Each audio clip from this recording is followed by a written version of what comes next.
निजामों के शहर में शाह और मात। नमस्कार, आप देख रहे हैं हमारी खास पेशकश। मैं हूं आपके साथ चित्रा त्रिपाठी। निजामों के शहर में बीजेपी ने इस बार पूरी ताकत झोंक दी है। लोकल चुनाव में आज गृह मंत्री अमित शाह ने हुंकार भरी। उन्होंने पहले भाग्य लक्ष्मी मंदिर के दर्शन किए और फिर चुनावी रथ पर सवार होकर सिकंदराबाद की सड़कों पर उतर गए।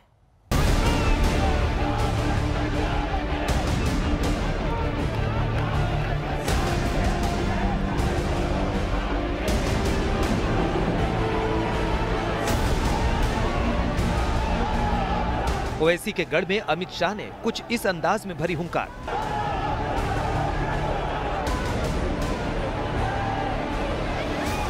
हर तरफ भगवा ही भगवा था, हर तरफ कमल ही खिल रहा था।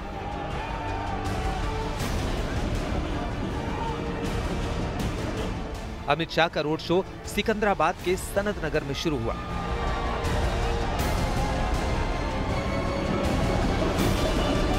अमित शाह खुले चुनावी रथ पर सवार होकर निकले। सड़कों के दोनों ओर भारी संख्या में लोग मौजूद थे।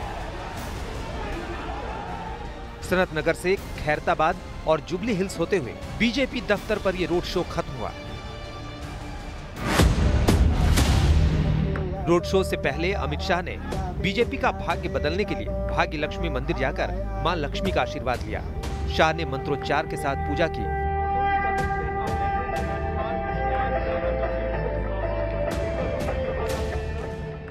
आपको दिखाएं, गृह मंत्री का काफिला जो है ये यहाँ से निकल चुका है। माता भाग्य लक्ष्मी के दरवाजे पर, चौखट पर दरखास्त लेकर के आए, अपनी आस्था दिखाने आए। अमित शाह ने आशीर्वाद लिया और यहाँ से अब वो प्रस्थान कर चुके हैं। ये पूरा उनका विशाल काफिला जो है गृह मंत्री का, वो यहाँ से निकल चुका है। पुराने हैदराबाद में स्थित भाग्य लक्ष्मी मंदिर के दर्शन के लिए श्रद्धालु दूर दूर से आते हैं। माँ का यह मंदिर चार मीनार से सटा हुआ है। दिवाली में यहाँ खास पूजा होती है, तब माँ का खजाना खोला जाता है जो भक्तों में बढ़ता है।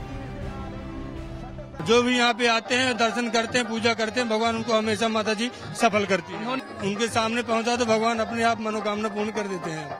बहुत प्रसिद्ध मंदिर है, कई सालों से, हजारों से चल रहा है। यहाँ पे प्रतिष्ठित मंदिर है। जो भी आता है, आज तक जो भी आया है, यहाँ दर्शन किया है, उनकी मनोकामना पूर्ण हुई है। हैदराबाद में महज निकाय चुनाव ही है, लेकिन बीजेपी ने पूरी ताकत झोंक दी है। निगाहें भले स्थानीय चुनाव पर है, लेकिन निशाना बड़ा है। बीजेपी को लगता है कि कर्नाटक की तरह तेलंगाना में भी कमाल कर सकती है। हैदराबाद ओवैसी का बड़ा गढ़ माना जाता है, लेकिन इस बार बीजेपी ने ओवैसी को उसी के गढ़ में घेरा है। आज शाह ने शह दी है, लेकिन मात किसकी होती है ये देखना अभी बाकी है।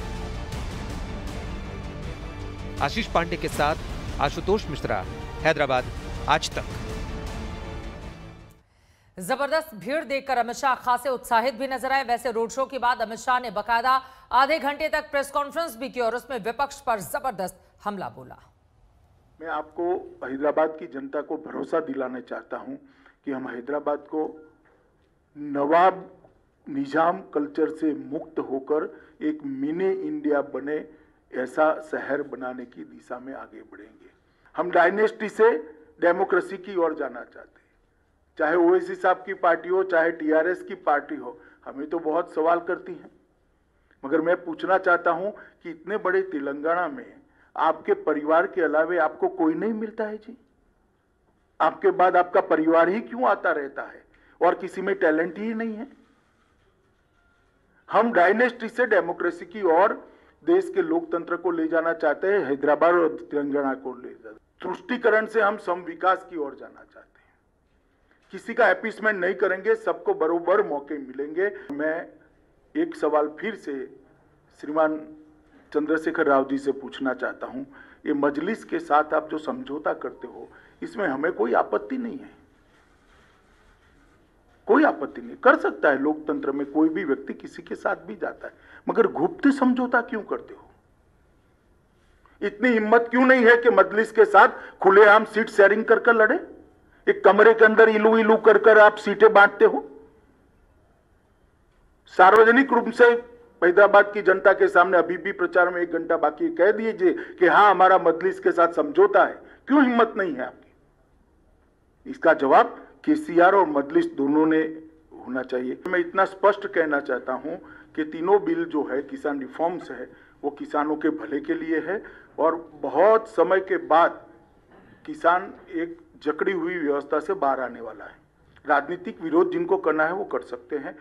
नमस्कार, मैं हूं अंजना ओम कश्यप। हमें उम्मीद है ये वीडियो आपको पसंद आया होगा।